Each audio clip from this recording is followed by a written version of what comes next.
Hi, I'm Marge FINAL. At the time of our move from East Ashland to Eagle Ridge, I was Christian Ed Director and on the building committee. So my stories will go maybe a little different, but we know that we had tried to find God's hand in movement in moving here. We tried to buy the parking lot and the houses and the businesses that were at around East Ashland. That didn't work. The neighbors weren't happy with us and our parking. We talked about putting a second story on the Christian Ed. That did not work. And so we then made the move to build Eagle Ridge.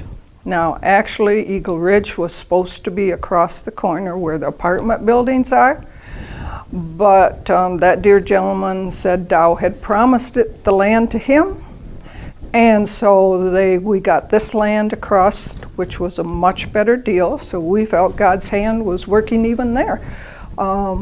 With land that we could have bought extra if we wanted to.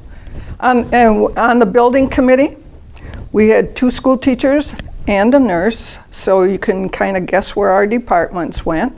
Marty and Betty had educational. I had the nurseries and the kitchen. We had a decorating committee which picked up Cindy Wierjowski and Pat Farney, and we traveled to Ohio for kitchen equipment and to look at different churches to see how they were decorated. One other thing that I really remember that impressed me was we were all asked to give to the campaign, that time being much younger, family at home, and money not as available.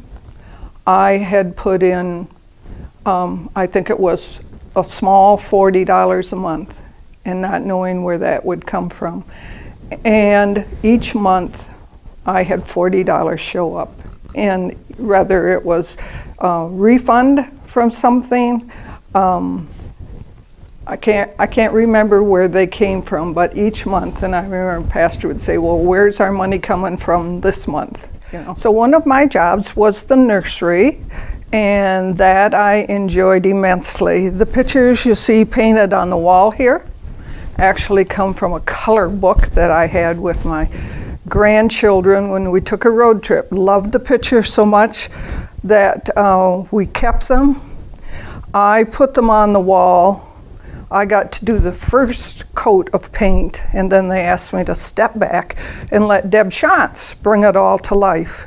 And as you can see, she did a great job.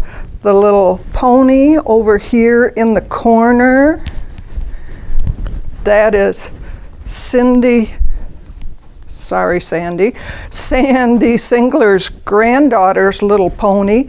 That was Mr. Cricket. And then the rest, Deb just kind of freestyled. So we were really lucky, and she was not with us at that time. She came back and did it as a gift, did not charge us anything. So that was great.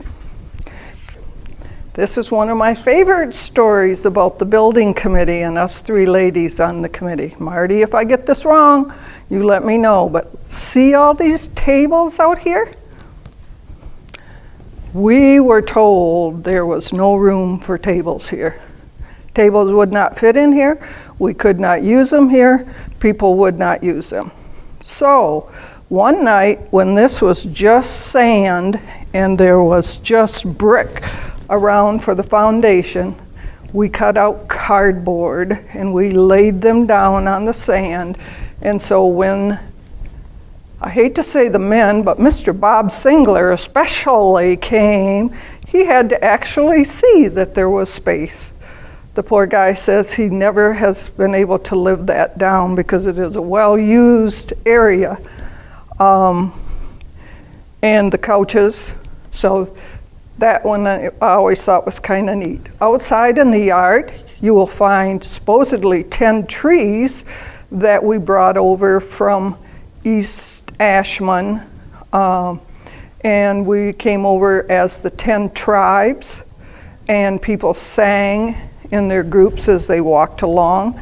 And the trees were actually small, and then they went to my property, grew, and then a Sunday school class helped Bob Farney plant them out on the property.